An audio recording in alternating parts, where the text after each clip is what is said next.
पहला सवाल मैंने करा कि अंबानी क्या मुंबई इंडियंस रोहित शर्मा को छोड़ेंगे, पूरे कमेंट सेक्शन भर गया कि नहीं छोड़ेंगे।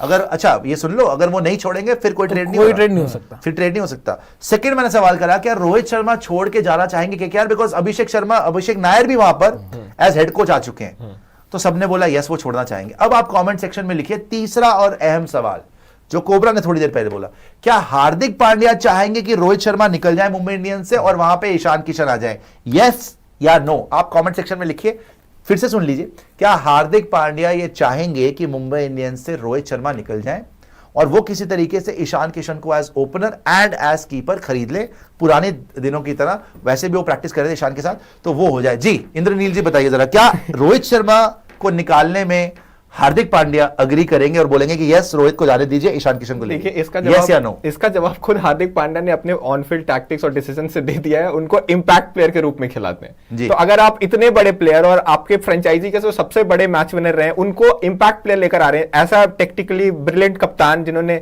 5-5 ट्रॉफीज जिताई हैं, उनको आप अगर बाहर से लेकर आ रहे हैं, उनके इनपुट्स अगर आपको नहीं चाहिए, तो ये तो डेफिनेटली बता रहा है कि आपको नहीं चाहिए उनके इनपुट्स, आप छोड़ना चाहते हैं। आप खुश होंगे इस बात से कि आपको आपके सिमिलर लेवल का इंसान आपकी टीम में नहीं है जो दूसरे के ऊपर भी प्रेशर बना सकता है, दूसरों के ऊपर इन्फ्लुएंस डाल सकता है। ज्यादातर लोग हमारे कमेंट सेक्शन में यस ही लिख रहे हैं। कोबरा जी आपको क्या लग रहा है, क्या हार्दिक पांड्या चाहेंगे कि ठीक है Rohit Sharma ji thank you so much for your services, Ishan को आने दीजिए, मेरा कंफर्ट लेवल ईशान के साथ ज्यादा है, आप वैसे भी एज एन इंपैक्ट प्लेयर खेल रहे थे, थैंक यू सो मच, आप जाएं केकेआर के साथ, मैं अपनी टीम बनाता हूं? नहीं बिल्कुल चाहेंगे भाई, वो जीटी गए थे, रोहित शर्मा तो वहां नहीं थे, बिना रोहित शर्मा की वो जीटी में एज कैप्टन जीता ना, और रोहित को हरा के जीता, क्वालिफाइड 2 में मुंबई को ही उसने हराया था, तो उसका स्वैग है, उसको भी पूरा भरोसा है भाई कि मैं खुद विनिंग कैप्टन रहा हूँ, 2 बार बैक टू बैक मैंने भी फाइनल खेला है, वो तो ठीक है मोहित शर्मा नहीं कर पाया फाइनल में, लेकिन 2 बैक टू बैक रोहित की तरह मैं भी आईपीएल ट्रॉफी जीत सकता था। अगर वो 10 रन नहीं खाता तो हार्दिक भी वही कप्तान होता back to back 2 IPL trophy जीतने वाला।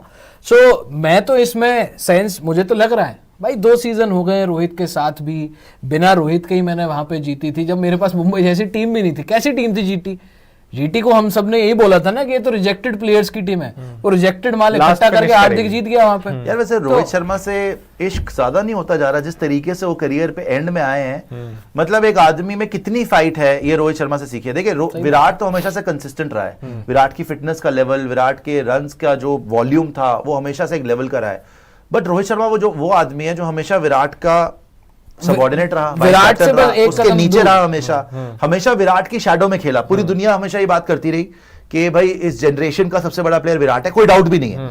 रोहित उसकी शैडो में खेला, बट जब उसको मौका मिला उससे 2 आईसीसी ट्रॉफी जिता दी। बार बार आपने उनको इंसल्ट करा, लिटरली उनको कप्तानी से हटाया मुंबई इंडियंस ने, बीसीसीआई ने भी हटा दिया, अब तो ओडीआई कप्तानी से भी हटा दिया, T20 से रिटायर कर गया, टेस्ट से जिस तरीके से गया, वो टेस्ट खेलना चाहता था ना, नहीं खेल पाया, निकल गया।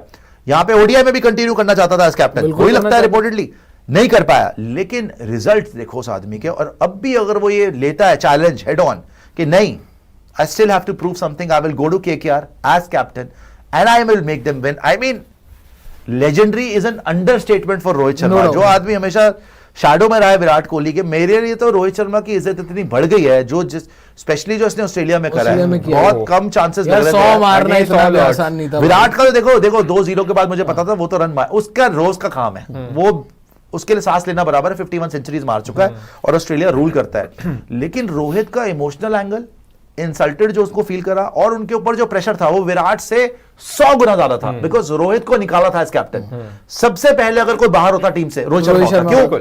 जायसवाल तैयार था, जायसवाल से बातें चल रही थी। So the respect for Rohit Sharma is just increase 1000 folds, and I think जिन लोगों ने इनको सपोर्ट करा है शुरू से, टॉक्सिसिटी हर फैन बेस में है, धोनी के फैन बेस में भी है, विराट के फैन बेस में भी है, रोहित के फैन बेस में भी है, मगर जिन लोगों ने रोहित को सपोर्ट करा, I think they were so right from day one, and respect to those fans also, because Rohit was never very consistent and never the fittest in the team.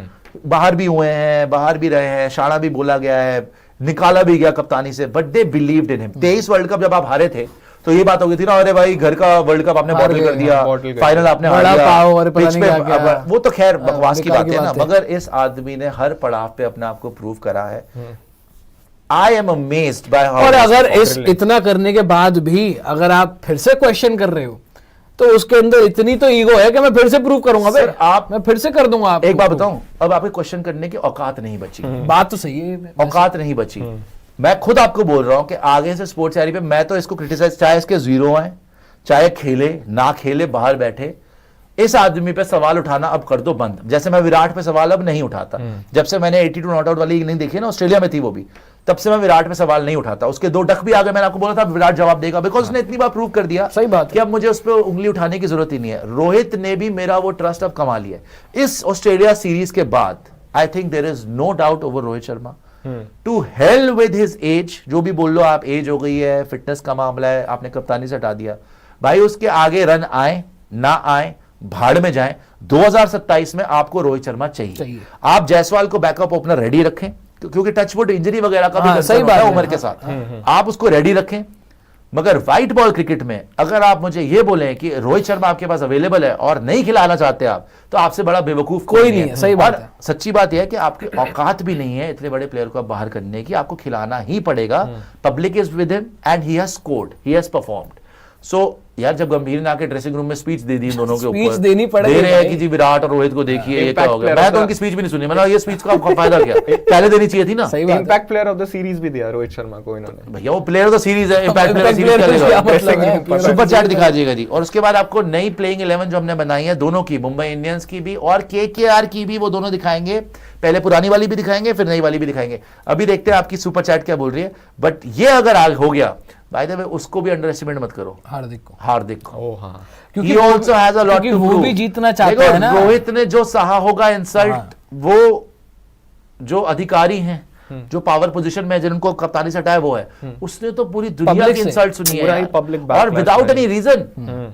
सही बात है, बिल्कुल। कोई हार्दिक में यहाँ पे एक बात याद कर लो, वो जब गुजरात गया था, उसने मुंबई इंडियंस रोहित शर्मा को एज कैप्टन हराया है, क्वालिफायर 2 में भी हराया है, राइट। तभी और तो चैंपियनशिप भी जीता है। तभी तो उसके अंदर तब आप हार्दिक पांड्या को वापस लेके आए तो हो। उनके अंदर इतना साहस आया कि वो रोहित शर्मा को इम्पैक्ट प्लेयर बना सकता है। सारी जो इस बार आरसीबी, सीएसके, जो भी राइवलरीज है ना, वो सब एक तरफ है। अगर ये केकेआर चले गए, रोहित शर्मा और कैप्टन एमआई और केकेआर की जो राइवलरी हो जाएगी ना, और बाय द वे वो भी 3 ट्रॉफी जीत चुके केकेआर, ये 5 ट्रॉफी जीते हुए, ये भी लेजेंडरी। और पिछले 5 साल में मुंबई नहीं जीती, केकेआर जीती है। केकेआर जीत गई पिछले से पिछले।